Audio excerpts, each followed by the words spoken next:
pertama-tama ini kan kita kan masih belum apa ya, istilahnya masih awal nih ketemu.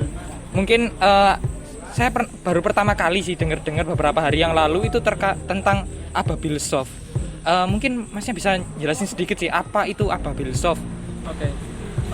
Pertama-tama ya, Ababilsoft ini sebenarnya terdiri dari saya sendiri sama teman sekelas saya. Jadi teman sekelas saya ini memang dari awal kita ini udah komitmen kalau suatu saat ketika kita lulus SMK, kita pingin bikin software house. Terbenak dari ide itu, kita termotivasi.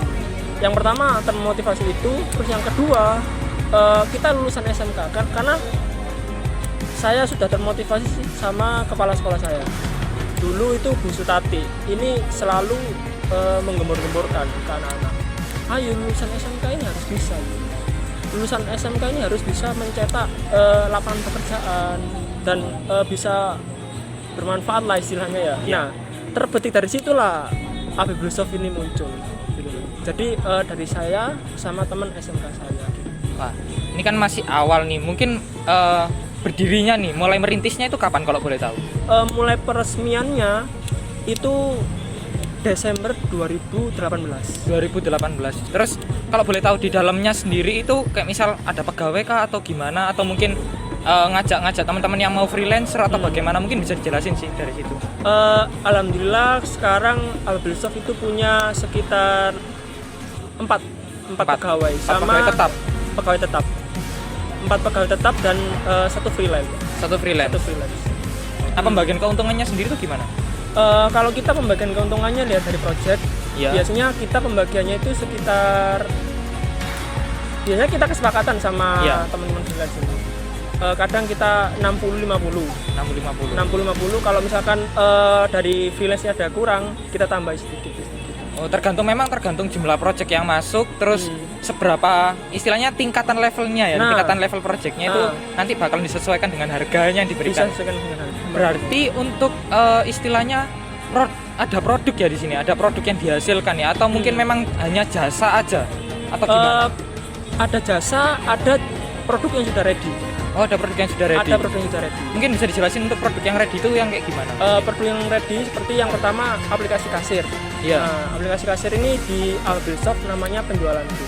Nah, yang kedua ini aplikasi restoranku. Aplikasi restoran. Terus yang ketiga ini ada aplikasi rental mobil. Jadi ini 3 ini memang kita siapkan dulu dari awal. Yang keempat ada sih baru klinik. Itu kita sudah dipakai real di klinik di Lumajang. Terus untuk omsetnya sendiri nih, kita bicarakan lain lah. Setelah kita tahu outputnya selain jasa ada produk yang sudah jadi, mungkin untuk omsetnya sendiri per bulan atau mungkin per tahun itu bisa disebutkan mungkin. Kalau 1 tahun ke belakang ini ya namanya kita kan 1 tahun ini sudah berdirinya ya sekitar 20 jutaan lah.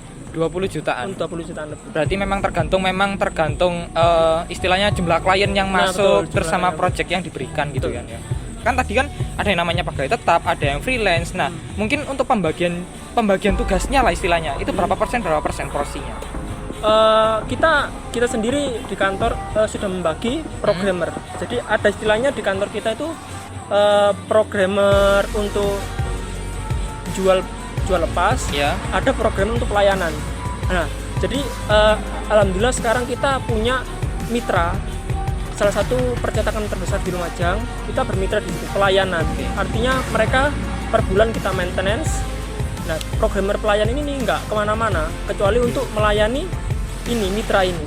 Ada programmer untuk jual lepas. Jadi programmer yang tim ini untuk melayani aplikasi purna jual lah istilahnya. Nah gitu. Oke. Mungkin untuk pembahasannya cukup sampai sekian dulu ya. Mungkin nanti bisa dilanjut di kapan hari kalau kita ketemu lagi, kita diskusi bareng terkait mungkin software house ini kan masih baru nih di Lumajang ya terutama ya.